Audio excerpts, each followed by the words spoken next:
What's up? Your boy Colo Red. Joffrey with a G. Man, running the streets, man. We thought we was grown. You know what I mean? Trying to keep up with you. You know the big boys, man. Man, wildin' out, bruh. Remember Top Lot? Yes, sir. Posting up. Jet in, jet out. You know what I'm saying? Man, life, it was just great, man. Family oriented. Lynn Street. You remember the smokestacks, bruh? Blacktop, though, under the shelter. That's where it was at. Common ground, border.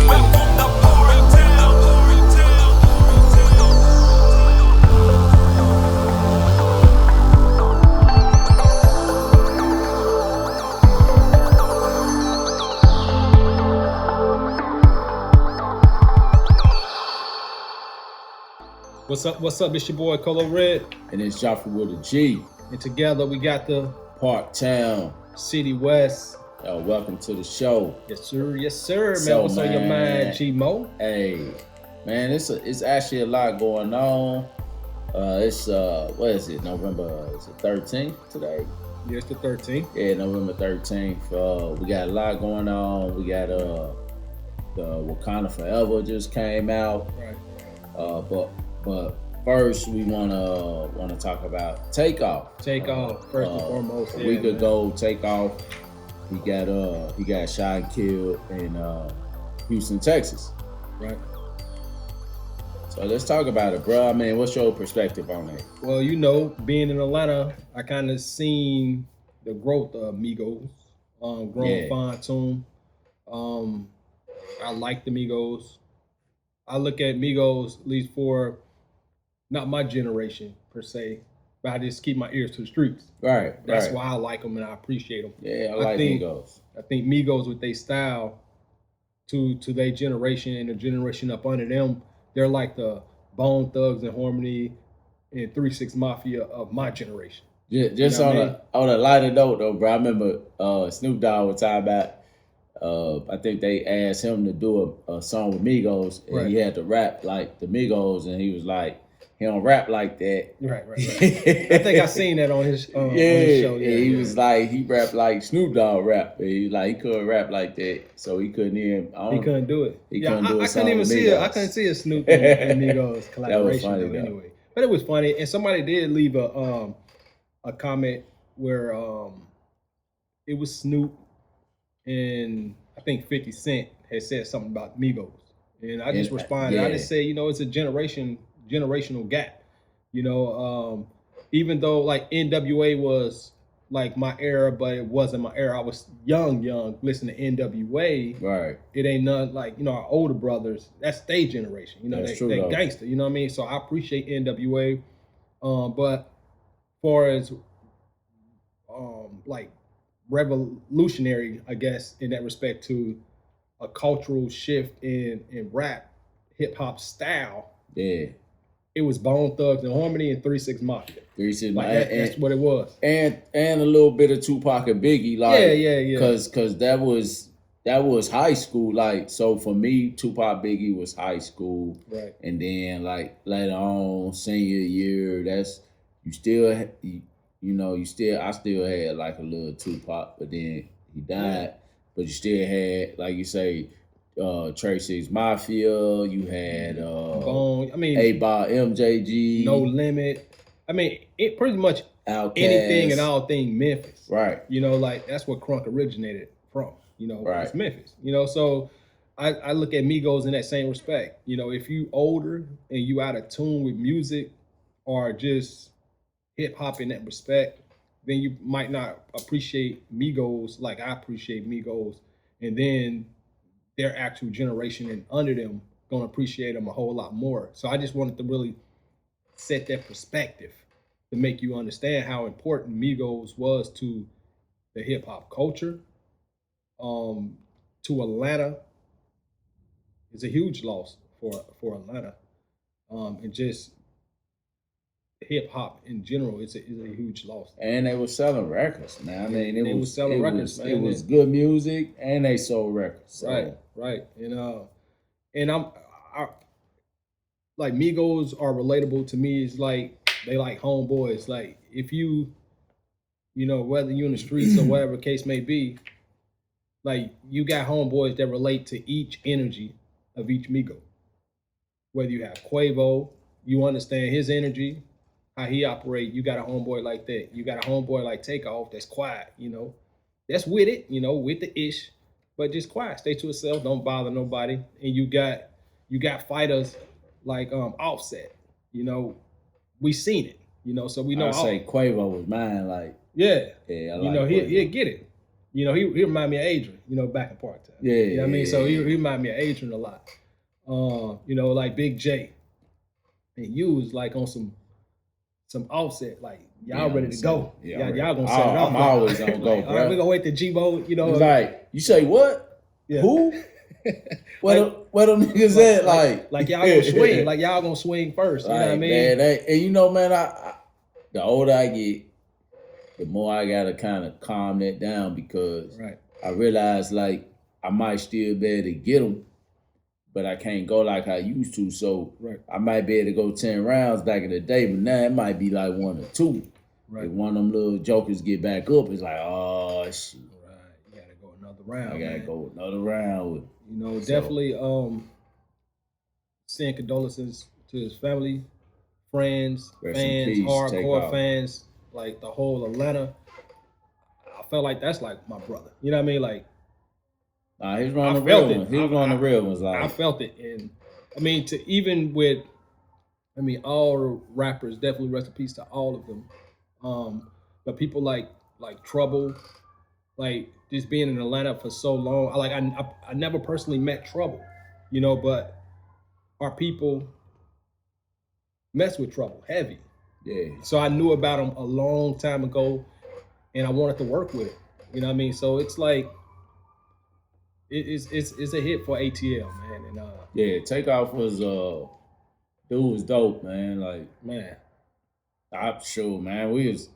I think we was playing some of his songs that him and Quavo had just made. They did because they just did an album together.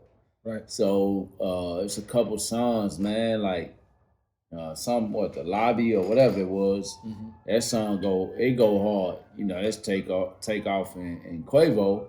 So just like to hear, you know, maybe I don't know, a couple weeks later after their album that came out that he shot dead in Houston, it was just like, huh? Yeah, and it was like out of all the rappers, not to say any of them that anything bad need to happen to him, but it's like, God, he's the most humble I ever seen. Never seen him in any negative publicity, no publicity stunts, no girlfriend issue, you know, woman issues, beefing with somebody, online beef, like nothing. And then that happened. And then you see the other blogging sites, you know, trying to, piece the story together and stuff like that, and people saying what happened. It's like on the outside looking in, it looked like something that was just like totally avoidable. And you know, man, it's almost as if, you know, I know at that moment of Takeoff's death, it wasn't no gang activity. Right. But it's that gang stigma. Like, it's still there. So when you claim gang, even when you ain't no gang-ish, it's almost as if that spirit is there. So somebody gonna want to test you. Yeah. You know, no matter what. It's just like, and I talk to people even about, they talk about, modern day hip hop, trap music, and what's that style that Chicago got? Not house. That ain't the house music. What the new is. I mean, it's kind of gang drill music. Oh yeah. Drill music. Being that I'm in the music, in the industry, not heavy in the industry, but in it enough to know how things operate to me, and then I think for myself too. Like I understand that music is entertainment. I can differentiate between the art side of music, creative, whatever it may be, whatever it reflect. You can call it death music. I understand that it's entertainment. Right. And then I also understand the streets, how the streets operate. Now I know it's people that can't really think for themselves, and when they finna do, commit a sting or something, they want to listen to this type of music to get them in a mood, because music is energy driven. It is what it is. It's energy driven. It evokes an energy or a spirit, whatever inside you to do whatever that you're going to do. If you're feeling down, you might listen to some music. Triple X Extinction. Or Yeah. He had a lot of sad stuff. Yeah, and rest in peace to him too. Yeah. Another good artist. But I appreciate their art. And why? Because I can, like, their music is moving, but because I think for myself, I don't look at their music as negative, like how some people look at their, music negative in that respect, if I'm making sense. I mean, you are, because art represents life, and a lot of the younger people, if they they listening, they don't have the culture that we have. Like, they don't know the truth. So now music is their truth. So it's like we know not to smoke crack, not to pop pills, not to shoot heroin, because that dope is gonna end you. Like it's gonna kill you, not physically you, but it's gonna kill you, the person you are. Right. So if you like to bathe every day, you wanna take care of your family like a man should, that dope gonna kill that. That dope gonna run you away from your family. Like, we know that. And your ambition. But these young folks, they don't know. Like, all they know is the lean, they know the pop pills, right. They know the gas up. Right. You know what I mean? They own whatever out there, they own it. Right. I guess the streets are kind of like upside down. There's no checks and balances in the streets no more. Everybody just on go. It's like, I guess, basically like what Charleston White. Charleston White is that old head in your neighborhood, period, that was the checks and balances of the neighborhood, right? You knew not to be an old man, white, front porch doing stupid stuff. You knew not to do this. You knew old man, white, knew your parents. Right. Like, we don't have that. I know growing up where we was at, probably in the 80s period, growing up in the 80s, you had a lot of Charleston Whites in your neighborhood that kept things in order. And you kind of needed that. And it's like, I think we lost that. And now everything is upside down and just out of order.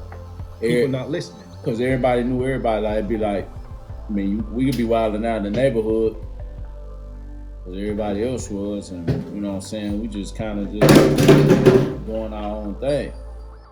And somebody say, I know your grandma, I know your granddad, I know your mama, I know your dad. Like, they came up with them. Right. So either way, it's just like all that issue into, like, when we had our little card game that old folks do, oh, your name gonna come up in the conversation. Yeah. So now, not only do your grandparents know, your parents know that you one of them hoodlums, knuckleheads. Your uncles know. One of them young punks out there that's doing that dumb stuff. Yeah.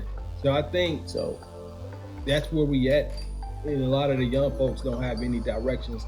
Not to say the old heads ain't out there preaching. You know, you can walk through any hood and you'll see an old head and know the game. You know, and put out the game. It's just no lines in the sand. You know, it's just like they doing. It's no lines. Whatever. It's just they just doing whatever, man. Just constantly on go. You know.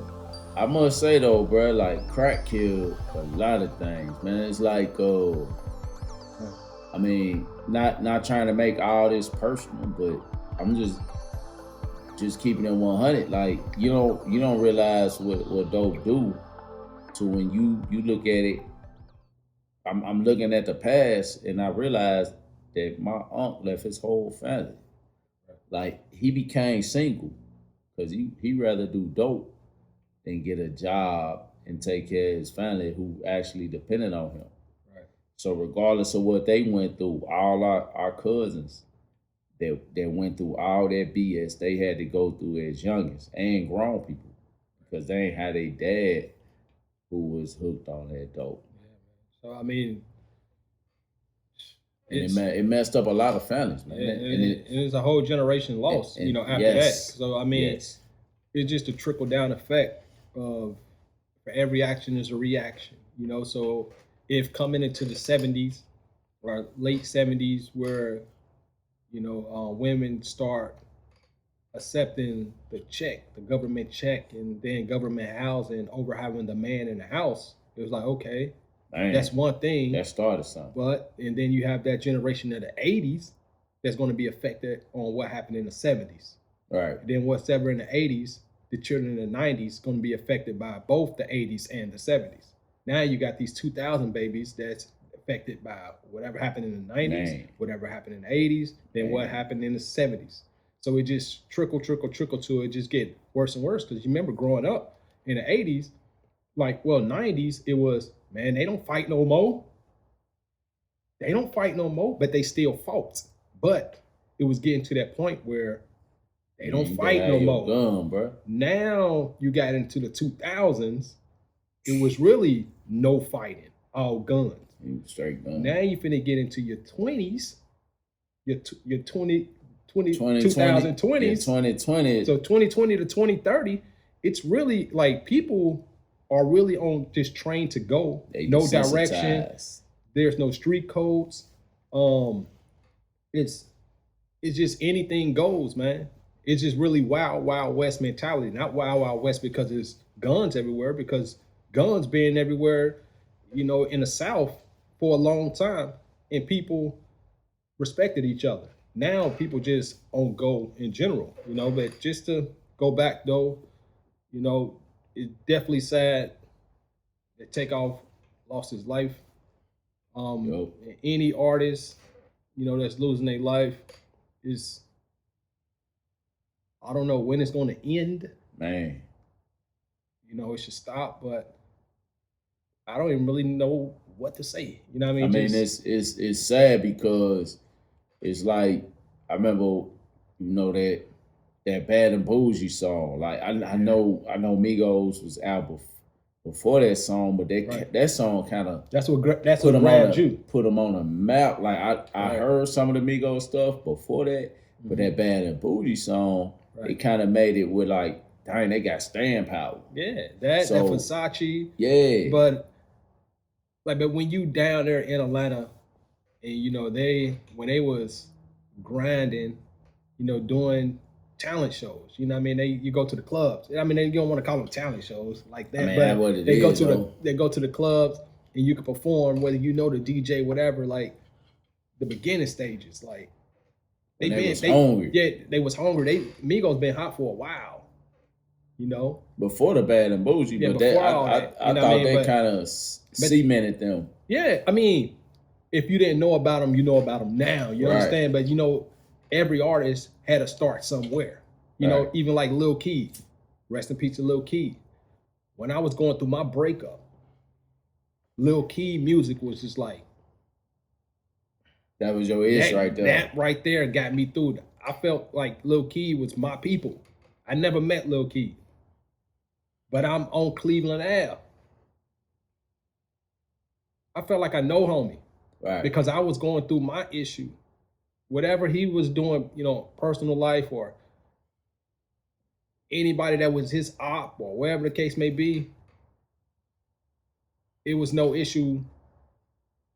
Like he can do no bad in my eyes because of what I was going through. His music helped me keep the peace, so I won't do anything stupid to the person or persons of the issue I was going through. You understand? Gotcha. So like him losing his life, that hurt too. Yeah. Like damn. Like Lil Homie was on it. And man, it's so many that I know in our eyes, in our generation, it seems like they gone too soon. I mean, nobody know what the living God has in plan. So, I mean, to us, he gone too soon, according to the living God. Right. It's right on time. So, I mean, that with that being said, we need to move on to our next topic, and that is Wakanda Forever. Wakanda Forever. I haven't seen So, it yet. Seen the previews. I don't know what to think. I kind of seen it, bro, Right. but I didn't see it. So I'm an early riser, and I went with a group of people, and we went to go see Wakanda Forever. And hey man, look, let's just say it's the best sleep I'd have got in a couple weeks. Right. You got that. And the movie was dope though, so it ain't got nothing to do with the action in the movie, the storyline, Right. everything was tight. I just, at that moment in time, that part of the day, it was my bedtime, and you know what happened? I fell asleep. Fell asleep, man. I mean, I see a lot of mixed reviews regarding that movie. Controversial in most cases, kind of geared towards the whole feminism movement. Yeah. A lot of things that you probably wouldn't see, even though it's fictional characters. Yeah, You know, so I don't want to get into that, like, I guess, like Little Mermaid being black when she was always depicted as a white person. I guess I guess we're still in that same light. Oh, definitely. It's like, one thing is Superman is white, Batman is White. you know, and then he's played, you know, Batman is played by a Mexican man. It's fine. Batman or Superman played by Indian man. It's fine. But it's still a man though. It's still a man But in this case, the Black Panther went from a man to a woman. to now it's a woman. But you'll never see Superman as a woman. Nah, you got Wonder Woman already. See. Wonder Woman started out as a woman. And then Batman, you got Catwoman. So it's almost as if The counterpart. yeah, that's their the counterparts. masculine and the feminine. You don't have to change the sex. So some people have boycotted Wakanda Forever. They, before the movie actually came out, they were speaking in that tone. Of course, you know, man, I ain't really been heavy in the news, bro. So I didn't even like peep game. And then you know, after the movie was over with, I got to talking to my significant other, and then that came out, and I was like, dang. She pointed it out. She pointed out, that's just coming Like, from that a ain't woman's right. perspective. Like, why did they change Black Panther into a woman when Black Panther is a male? In a comic book, it's a male. Right. So they decided to change Black Panther into a woman, and I'm trying to figure out why. Why they ain't do Black Pantress? I mean, they could have did. What's the guy name who was the big guy? I think he's from Trinidad Tobago. Him. Like, why they ain't had him playing Black Panther? Or Michael B. Jordan. He could have as the came. male. He could have came back or something. Like they could have brought him back from the dead or something. I don't know. And made him the Black Panther. And then have the Black Pantress, which is the queen. Just kind of like I mean, it's. But the whole thing is, you know, it's very controversial, and I understand the people that's boycotting the movie because I literally just, I'm a fan of Black Panther. Right. And I didn't know that Black Panther was turned into a woman. Like, in the past, I've seen 3-4 different faces on Superman. Right. All of them being white dudes though. But even though, when Christopher Reeves got paralyzed, they changed the face of him. Superman is still Superman. And it come with it because you get older. Now, even Joker always remained a man, right? Right. And then you had Harley Quinn. She was the female version of the Joker, but she wasn't the Joker. Right. She was his counterpart. It's like every white superhero had a female counterpart. Superman to Superwoman, Batman to the cat lady, Catwoman, Right. you know, the Joker, and then Harley.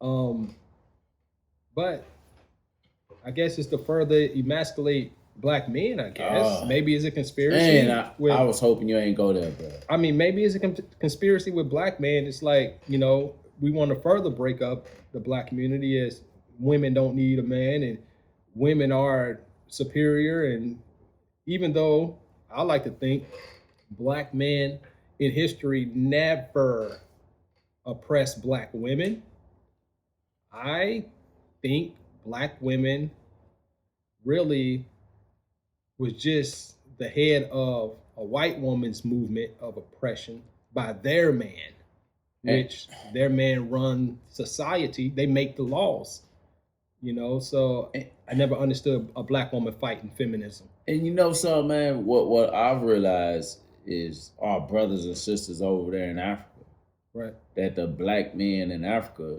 they hold their black women into the highest esteem. Right. They hold them up, bro. So it ain't like they keep they women down over there. So I don't understand why they take a male role and replace it with a woman's. I mean, you look at even everyday life though. Some of our black women, not all. It's all about who you choose. Because I know how to choose a black woman that ain't on that ish. You know what I mean? I don't necessarily I won't sit and argue with a black woman that's really on that feminism stuff. I won't argue with them. I'm just like, cool, because I wouldn't choose you anyway. You know, your energy I wouldn't choose. I don't dislike black women. I dislike black women that act like you with that energy. That's what I dislike, and I don't choose. So I would never argue them to be the type of woman I would choose. But if they ever ask why they can't get this type of man, I will respond, why this is why you can't get this type of man, or you can get him, but you can't keep him. Because a man gonna be a man. You got a vagina, a man gonna be a man. But you know, in order to keep a man, if you're a feminist, a man don't want to be with another man. Well, on average. Right. Well, it's so because that's a feminist. It's like if a man accepts you, it's like he with another man. So you just a man with a real vagina. Right. But so the thing is though, bro, the type men that they want will not accept it. See, that's the cry. No, the cry is not getting a man. It's where the real men at. See, the real men are masculine, and they will not accept a woman as acting just as masculine as them. No, opposites attract. When you have a positive magnet, a magnet with the same polarity, it don't work. Perfect example is that movie. Act like a woman, think like a man. Mm-hmm.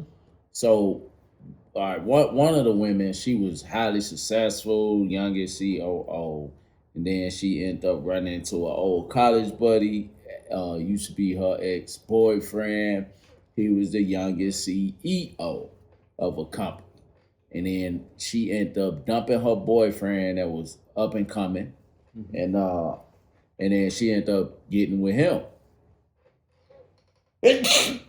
Oh, my bad. And so when she went to CEO, she realized that the way that the guy that was an up and comer was treating her was like a complete 180 of what the CEO was treating. The CEO had no interest in her accomplishments. Right. He can care less that she was a COO. All he wanted her to be was a woman that praised him as the CEO. So all her status meant nothing. Right. And then too, the same with the up and comer dude. He wasn't with her because she had money.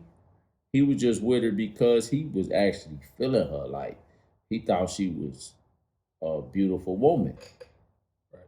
And he decided that, you know what, he gonna step it up. Now that she showed interest in him, he had no money. All he had to do was be himself. All his business ideas he finally put into action, and it was starting to, pay dividends. And then she was feeling that. And then when she with that CEO dude, it was empty. They rarely seen each other. He had no interest in her interest. I mean, she realized like it was not what she envisioned. Right, it was what she envisioned. It ain't go with the fairy tale.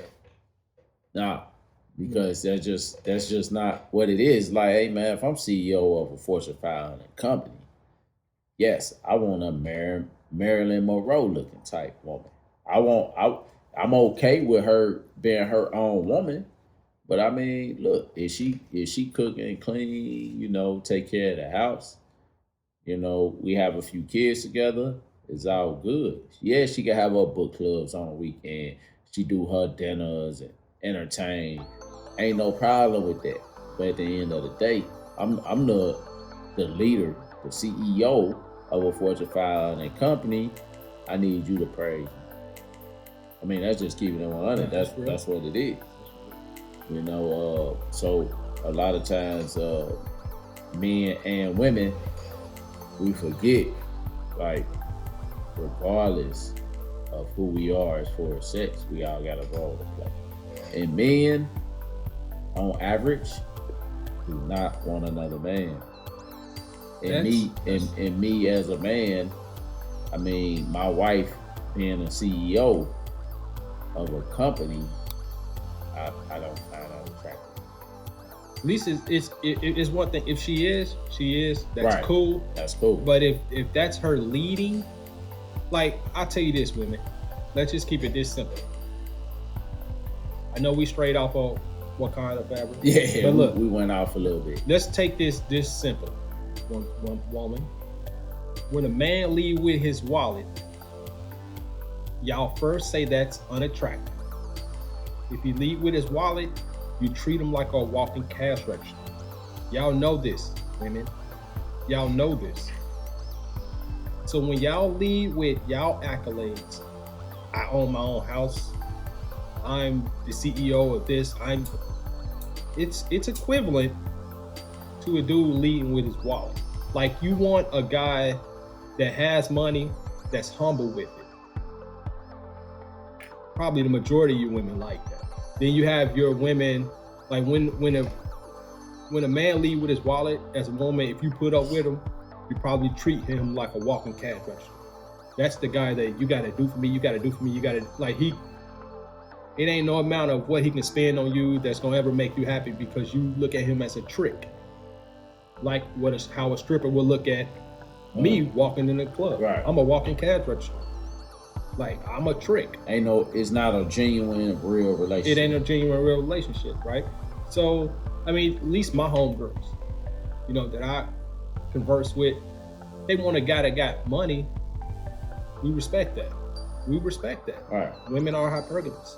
I mean, y'all want a guy that y'all perceive is doing better than y'all, provide for you, protect you, and all that stuff. I get it. That's how we raised. I don't think no dude ever get mad at that. It is No. what it is, right? It's innate. Women typically get mad when we want the innate things from y'all, like Sex, caring for us, making sure our belly's good, cooking for us, and all that stuff. Like, y'all get mad at, y'all inherited, biological or whatever, It's the way it is, bro. It's just the way it is. But I say that to say, women, when y'all lead with them accolades, is equivalent to a man leading with his wallet, is unattractive. And then we just gonna look at, like, all men, we want sex. So it's either short term or long term, because all men want sex. So if you leading with your accolades, I'm a PhD, I'm a lawyer, I'm a this, it's just like, you know what, we short term you there. It's like, I'm gonna put up with you enough. If you one of them type women that say, a guy that's gonna have to deal with me, you short termed yourself. I'll put up with you long enough to the set. I get the sex until I'm tired of your sex, and then I'm gonna dismiss you. You short termed yourself. So ladies, aim to be a long term. If you're a lawyer, if you some top CEO, CFO, entrepreneur, just don't lead with that. Just be humble and be cool. Don't get short-termed. You do it to yourself. Guys, you would be surprised on what guys will put up with just to get sex. Sex don't come easy to guys. We gotta build ourselves up to be somebody's, to be viewed as something. It's a lot of stuff we gotta go through just to get sex. Sex come easy to y'all. Fat, short, skinny, tall, dark skin, light skin, pale as hell, yellow as hell, whatever the case may be. Sex come easy to women. All guys want it. Not too many guys are Getting it on the regular. Getting it on a regular.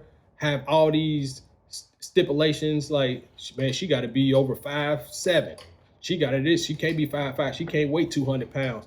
Probably to be a wife, a guy going to, be on the checklist about being a wife. But when it come to getting just some sex, it's whatever. Man, it's almost like whatever with the guy. It don't come easy to guys. Not every guy is a Idris Elba. And Idris Elba is only an Idris Elba because he's Idris Elba right now. You know what I mean? Right. But if he is probably a regular guy working at working at UPS, he probably wouldn't get the amount of women that he is being a mega star. They'll say he fine or whatever, but that's about all he gonna get. Yeah, That's it.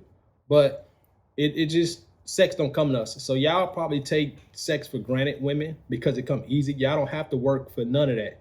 Y'all don't have to have no game to get a guy. That's why y'all don't really know how to holler at a guy.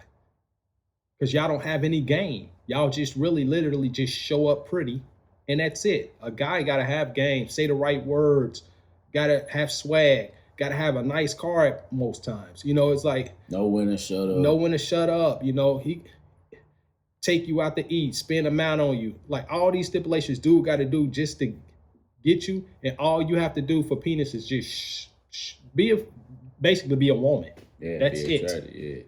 Yeah. So understand. And two, everything dates back to the primitive way of life.